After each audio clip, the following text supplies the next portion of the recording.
All right, guys. Since Habib started this earlier, he kind of had that hip hop hooray bit, right? So I'm from a hip hop background myself. So I'm gonna remix a little bit. So when I say info, you say com. Okay, you ready? Info, info. When I say info, you say info, info. All right, there we go. Shout out to New York right here. All right, guys. So my name is Fathi. I think he gave a brief intro of myself. I'm an industrial engineer, tech entrepreneur for the past 5 years. Also studied economic development at my graduate school. I need a clicker. Probably that would benefit the presentation. Thank you, sir. When I say Habib, no, I'm just kidding. All right. So the Industrial Revolution, right? Generally, there's 4 phases. Some people say 3. Some people say 3, then in addition to the third or fourth, that builds on the third. Let's go through each one briefly, right? I don't want to bore you. So in the 18th century, we had the invention of the steam engine, right? This revolutionized the world. We went from agrarian to industrial for the first time in Britain. The emphasis was on water and steam power to mechanize production. And all these happened relatively quickly. So 2.0, shout out to Henry Ford. He's an industrial engineer, considered the father of that field. He's also from my hometown of Detroit. He revolutionized the assembly line. And the emphasis on this phase was on electric power to create mass production. Just to give you an idea of how short a time period this is, that's my grandfather on the left, on my mom's side, Frank Stapera, in his World War II uniform. So as a kid in Detroit, he actually saw Henry Ford and Thomas Edison alive. Like, think about that. I mean, the light bulb in the automobile, this is my grandfather telling me, sitting at the kitchen table, yeah, I saw Henry Ford and Thomas Edison, and then I was selling papers as a paper boy. So it's a pretty wild concept, right? 3.0. Look at the Apple computer, the first one, right? Who would buy that today? I would. So this began between the 50s and the 70s, emphasis on electronics, information and communication technology, and the automation of production. Just as a side story, so we had the Steve Jobs slide. Who's that? All right, Habib again. I'm going to give you another shout out. So Steve Jobs. So when I moved from New York to California, being the tech nerd that I am, I wanted to find the Apple garage. So I Googled it, and I found on some random forum, this is the address for the Apple garage. This is where Steve Wozniak and Jobs created Apple. So I put the address in my GPS, went to this random neighborhood, very middle-class Northern California neighborhood. And to my surprise, the house is just a normal house. There's no marking or anything that says this is the Apple garage and, in the year 1976, nothing. It's just a regular house, right? So I said, okay, I'm not sure if this is the house, but I'm going to take some pictures. So I get out of the car, and then I think to myself, do I want to be the creeper who's just taking photos of someone's house? Maybe I should knock on the door and ask them first, because I don't want to get the police after me and get arrested. So I go to the door. It's kind of awkward, right? And I say, hello. A lady in her 70s answers the door. I say, miss, I believe this is the Apple garage, right? She said, yeah. I said, can I take some photos? She said, yeah, no problem. People always come around, so don't feel nervous about it. Just if you can stand over there by the sidewalk from a distance, that's fine, right? But then we started talking a little bit, and she got comfortable. And she said, actually, I'm the stepmother of Steve Jobs. So, guys, think about, I'm interacting, with 3.0 in my lifetime. This is like 5 years ago. And I'm talking to the stepmother of Steve Jobs. She's still living in this little house. So that's pretty amazing to me when you think about that. So this is the time span we're talking about, the rapid growth, and it's only becoming more exponential. Like when you see 4.0, you think 3.0 is fast. Just wait, right? This is, who knows Sophia the robot? You guys know her? She's kind of creepy, but I don't know if I'd get a coffee with her. But so this builds on the third 3.0, is characterized by basically a fusion of technologies. You're starting to blur the lines between physical, digital, and biological spheres. Can we hit that video, guys? There's a short video I want to show you from the World Economic Forum.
That's a good question at the end, actually.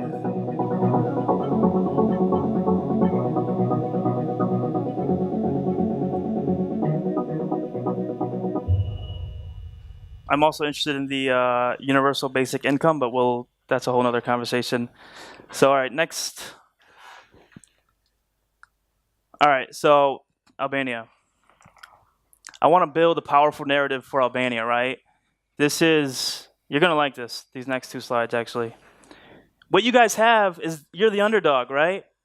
You're Rocky Balboa. No one thinks you can go all 12 rounds. Nobody. Which is great because when you go the 12 rounds, guess what? You're running up the Capitol and you're doing this in Brussels and in New York. Because that's what you have to have that vision. You have to have that mindset that we can do that. We can go the full 12 rounds. We can be a contender, right? Who wants to be Rocky Balboa? Everybody, right? Who likes Gladiator, Braveheart? Why do we like those movies? Huh? Because they come from nothing and they kill it. And that's what you guys can do, and you can rock that story. Out invenium, viam out facium. This is great. So either find a way or make one, right? So Hannibal from Carthage, he fought the Romans many times, the Punic Wars. He wanted to attack Rome from the west, going through the Alps with elephants. And his generals were like, you're kind of crazy, man. That's really not possible with elephants, and you're going from the west through these mountains. And that's what he told them. He said, look, I'm going to find a way, I'm going to make one. And guess what? He did it. And today, that maneuver is one of the most famous military maneuvers in history. People study that till today. That's what you guys are going to do. So enough history lessons. How do we get started, right? Give me some action. First, I almost don't want to ask this. How many government officials are in the building? All right, too many. So we're going to inspire some of the leadership. And if they don't want to be inspired, we're going to become the leadership. How about that, right? So I think what we need in leadership and capacity are a few things. If we don't have all the tools in Albania, that's fine. But let's be creative. Let's crowdsource those that do. This requires what? First and foremost, humility, right? People should know what they don't know. It's called meta-knowledge. So if I don't know something, let me not be embarrassed or be like, oh my God, I'm an idiot. No, I don't know how to do this. Habib does, or Joseph does, or whoever else does. Let me bring them in and do that, right? We can do that. So creativity, offer attractive incentives for talent, bringing people into Albania or maybe from other cities into Tirana, whatever it may be, but we have to work collectively. Resourcefulness, invite capital from many sources. 3 days ago, we were in Macedonia at CodeFest, and I met the fund manager, Ivana, and she's telling me we have a $40 million fund, right? And our mandate is to invest in Southeastern Europe and these countries, right? Albania meets that requirement. So that's $40 million on the table for anyone out here who wants to start a company, right? You have $40 million, and they've only deployed so much because they want a certain level of quality. If you can nail it, you can raise money from these guys. I mean, it's there, right? So let's bring that capital into the country. Partners. We have to pursue partnerships, obviously, with civil society and private sector. Grit. How many have you seen that talk on grit? There's a TED talk, I believe. They said, what is the most, what factor, bodes the most success for somebody? And they said, is it IQ or EQ or blah, blah, blah? And they said, grit. Grit is perseverance. Rocky Balboa. We need to be persistent in the creation of long-term supportive public policy, right? That's why I wish we had some government people here. If not, you guys are going to become the leaders. Infrastructure, we have to nurture the digital ecosystem at the national and local levels. Other action items. So these are all organizations that I have experience with. I want to speak from a place of knowledge, not just, I read a few blogs and, hey, you can do this. I did all these things, right? So let's study the best practices from around the world. Startup Chile. How many have heard of Startup Chile? Okay, so Startup Chile is in Santiago, Chile, formed by the government and their model there, changing a country's future through the success of global startups. What does that sound like? That's what we're trying to do here, right, Ertan? We're trying, yeah? Are you on Facebook? No, I'm just kidding. Exactly, so we're trying to do that, right? So I went to Chile for 6 months. They paid me $30,000 grant money. And in exchange, I mentored some of the local entrepreneurs, worked with accelerator programs. That's something we could probably do here, right? We could figure out how to get the funding. There's ways to do that. I mean, there's tons of foundations. Peru has basically copied Startup Chile. Puerto Rico has a program called P18 at the bottom right. I also did that. They give you $40,000 grant money, and you guys can all apply to this. Puerto Rico, right? San Juan. So they had to pay me $40,000. It was tough for them to convince me to come to a Caribbean island and get an apartment on the beach, right? And pay me money to be there for 6 months. It was a tough decision, but to make it. So that was great. And they're doing the same thing, right? Because Puerto Rico needs to revamp the economy. They want to inject the entrepreneurial spirit. And so actually the guy who started Startup Chile, he went to Puerto Rico afterwards. They brought him in. So who's to say we can't do that in Albania? Huh? Why not? So I'm going to get to that Indiegogo later. Also, I think we can take best practices on early project-based learning in school. It's not about memorization, rote, recitation. If we can create this capacity to solve real problems with real solutions, start that early, start that in primary school. That's the mindset you want for young adults to have. Attract FDI, I mentioned that, right? That's foreign direct investment, angel and venture capital. I mentioned Macedonia, South Central Ventures. It's a funny name because when you think South Central as American, you think Los Angeles. So South Central, right? But we can do that. Internet-based training and business services, critical. Encourage crowdfunding, here we are, for products and ideas. So I also gave a presentation about crowdfunding. Who knows what crowdfunding is? Just quick show of hands. That's like less than 1% of this room. That's crazy. Because crowdfunding is free money. I mean, not free, but you can raise money from the crowd, from countries all over the world. So for example, with my company, we raised money on Indiegogo in 2014. I think it was like $50,000. You give a little bit of, for Indiegogo and Kickstarter, essentially people buy your product, right? That's one model. But for crowdfunder and Seed Invest and others, that's crowdfunding for equity. I also did that last year and raised money from angel investors. So people who are not maybe part of a venture capital fund, but they want to give money. This is something that all of you can do. Okay, Albania doesn't have the VCs and angels. Guess what? There's like 192 other countries that do, and you can bring that money here easily. Affordable access to internet, digital technologies. Did the mic go off? No. And this last part, I bolded it on purpose. Focus on computer programming and curricula. I'd also add data analytics. This is the foundation. If you take nothing else away from this talk, and I wish, again, the government guys were here, focus on programming, dude. Like, data analytics, that's 4.0. If you have that, you are Rocky Balboa. Like, it's almost guaranteed. Like, you're unstoppable. Techstars, these programs are all over the world. There's one in Berlin. I actually know the manager in Berlin. I know the manager in Dubai. But they're all over, right? We did this in 2014. They offer $120,000. Again, if you cannot find a way, you make a way. You can get resources. Just apply. Make sure you do the research and have a proper pitch deck and whatnot and a strong team. You can find all that online. Sequoia Capital will tell you what you need to be successful in terms of pitching. Sequoia is a great model to follow. And again, from the government perspective, they may say, well, you know what? This is a big initiative. Where do we start? I don't know. This is from the World Economic Forum. Again, this is the Global Information Technology Report 2016.